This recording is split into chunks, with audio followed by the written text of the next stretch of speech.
Hello guys, welcome to Ramsan tutoring. आज मैं आपको पढ़ाने वाला हूँ कि अकाउंट्स क्या है। बेसिकली अकाउंट्स का मतलब होता है तो क्या होता है। उससे पहले मैं आपको ये बताना चाहता हूँ कि आप पहले मेरा प्रीवियस वीडियो देख के आइए, जहाँ पे मैंने पढ़ा है कि कॉमर्स क्या होता है और who is the father of commerce, commerce के पिता कौन है, जिससे कि आपका बेस और ज़्यादा क्लियर हो। बेसिकली अकाउंट्स कॉमर्स का ही एक पार्ट होता है, ठीक है।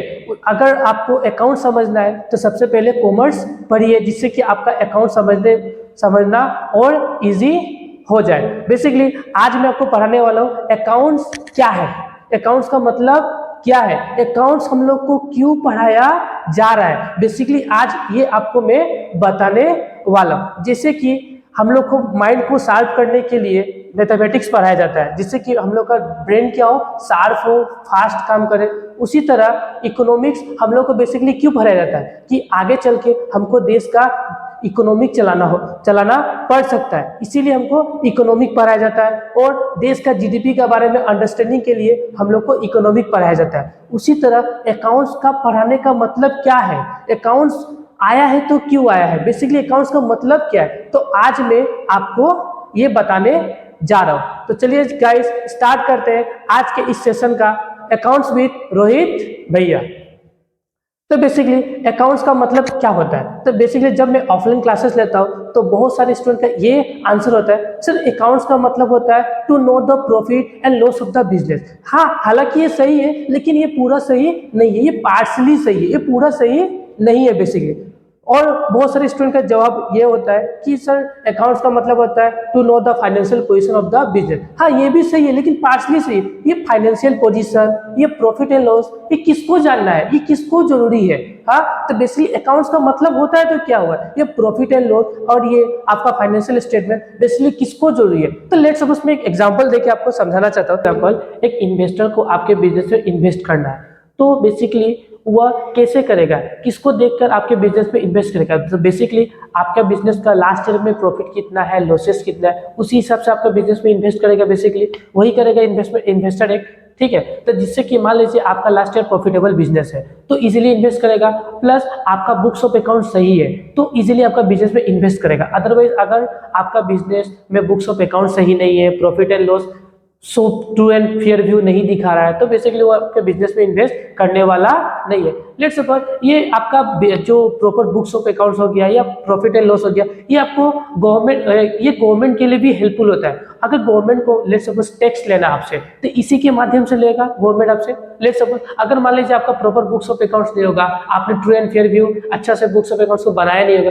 जिससे कि गवर्नमेंट आपसे टैक्स प्रॉपर वे में कलेक्ट नहीं कर पाएंगे, ठीक है। तो इसीलिए आपको proper books of accounts and accounts का क्या होता है, जरूरी होता है। तो बेसिकली अकाउंट्स का मतलब क्या होता है, अकाउंट्स हम लोग को डिसीजन मेकिंग में क्या करता है, हेल्प करता है। अगर अकाउंट्स अच्छा नहीं होगा तो हम लोग का डिसीजन मेकिंग पावर अच्छा नहीं होगा। तो basically account is that thing you can not live your life without accounts. तो बेसिकली अगर अकाउंट्स ही अच्छा नहीं होगा तो हम लोग अपना डिसीजन मेकिंग को अच्छा नहीं कर पाएंगे और हम लोग डिसीजन लेने नहीं सकेंगे। तो बेसिकली इसीलिए अकाउंट्स का जन्म हुआ है कि हम लोग किसी भी बिजनेस में इन्वेस्ट कर पाए या हमारा books of accounts proper way में बना रहे, जिससे कि ये ट्रू एंड फेयर है, जिससे कि गवर्नमेंट को आसानी हो, किसी इन्वेस्टर को बिजनेस में इन्वेस्ट करना आसानी हो। लेट्स सपोज एक और एग्जाम्पल मैं बताना चाहता हूँ आपको कि मान लीजिए आप लोग इतने स्टूडेंट में से लोगों को भी तो बिजनेस स्टार्ट करना पड़ेगा ना। तो बिजनेस स्टार्ट करने के लिए बेसिकली क्या चाहिए, तो सबसे पहले चाहिए होगा आपको कैपिटल चाहिए होगा या पैसा पूंजी चाहिए होगा कि बिजनेस में वो लगाना पड़ता है, ठीक है। विदाउट मनी हम लोग कुछ भी नहीं कर पाएंगे। लेट्स सपोज आपको एक फैक्ट्री स्टार्ट करना है, like steel factory, let's suppose मानते हैं स्टील फैक्ट्री आपको स्टार्ट करना है। तो बेसिकली स्टील फैक्ट्री के लिए मिनिमम में रिक्वायरमेंट समझता हूँ 50 लाख रुपीज चाहिए। तो लेट्स सपोज आपके पास ऑलरेडी 25 लाख पड़ा हुआ है और 25 लाख का और रिक्वायरमेंट है। तो बेसिकली आप ये 25 लाख कहाँ से लाएंगे, तो बेसिकली ये 25 लाख या तो अपने फादर से मांगिएगा या तो आपके फ्रेंड्स या रिलेटिव से लीजिएगा, और नहीं तो अगर कुछ शॉर्टेज पड़ेगा तो आप बैंक के पास जाइएगा, ठीक है। अगर मान लीजिए आपके पास 25 लाख ऑलरेडी पड़ा था, आपको 50 लाख रुपीस का क्या है, रिक्वायरमेंट है। तो लेट्स सपोज 10 लाख रुपीस आपके फैमिली मेंबर या आपके फादर ने दिया, तो अभी भी तो आपको 50 लाख का दरकार है, जरूरी है। तो आप क्या कीजिए, बैंक के पास जाइएगा। तो बैंक के पास जाइएगा तो बोलेगा बैंक मुझे लोन चाहिए, तो बेसिकली बैंक आपको लोन कैसे देगा, तो आपका बोलेगा बैलेंस शीट दीजिए, फाइनेंशियल स्टेटमेंट दीजिए, प्रॉफिट एंड लॉस दीजिए, उसी हिसाब से मैं आपको लोन दूंगा। अगर आपके पास नहीं होगा तो बैंक बोलेगा भाई टाटा बाय बाय, तुम जाओ, कोई मतलब नहीं, मैं तुमको किस बेसिस पे लोन दूं। सीधा बैंक बोलेगा तुम जाओ यहाँ से, जाओ, कोई फायदा नहीं है तुमको, मैं लोन कैसे दूं।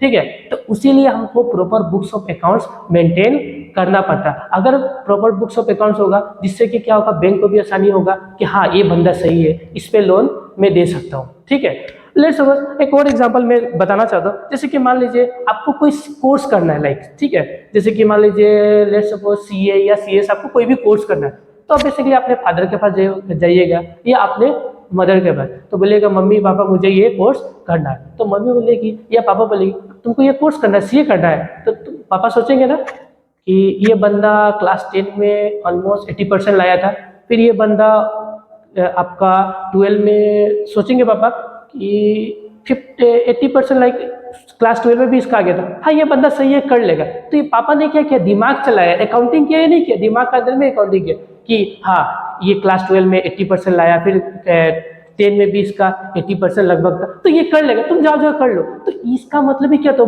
पापा ने क्या किया, ब्रेन में ही क्या किया, अकाउंटिंग किया। इसी का मतलब होता है, अकाउंटिंग का मतलब यही होता है कि अकाउंटिंग हम लोग को डिसीजन मेकिंग में क्या करता है, हमेशा हेल्प करता है। विदाउट अकाउंटिंग हम लोग कुछ करने नहीं सकेंगे प्रेजेंट आज का डेट में, इसीलिए अकाउंटिंग करना बहुत जरूरी है।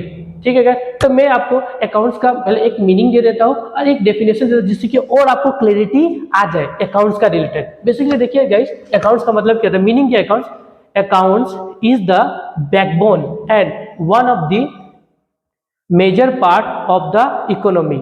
Our decision making ability is depend on the proper accounting, so that our financial statement should give true and fair view. इसका मतलब ये होता है कि अकाउंट क्या होता है, बैकबोन होता है and one of the major part of our economy, हम लोग का देश का एक मेजर पार्ट होता है इकोनॉमी का, जिससे क्या होता है कि वो हम लोग को डिसीजन लेने में क्या होता है, हम लोग का डिसीजन एबिलिटी को क्या करता है, बढ़ाता है। ठीक है, जिससे कि क्या हो, प्रॉपर अकाउंटिंग होगा और प्रॉपर फाइनेंशियल स्टेटमेंट होगा, तो हम लोग इजीली डिसीजन ले पाएंगे, गवर्नमेंट को भी डिसीजन लेने में हेल्प करेगा कि हाँ इस बंदे से या इस बिजनेस में से इतना टैक्स मुझे कलेक्ट करना है। अगर मान लीजिए प्रॉपर अकाउंटिंग ही नहीं होगा तो गवर्नमेंट क्या करेगा, गवर्नमेंट उससे प्रॉपर टैक्स कलेक्ट नहीं कर पाएगा, ये गवर्नमेंट के लिए भी लिमिटेड डिसएडवांटेज है।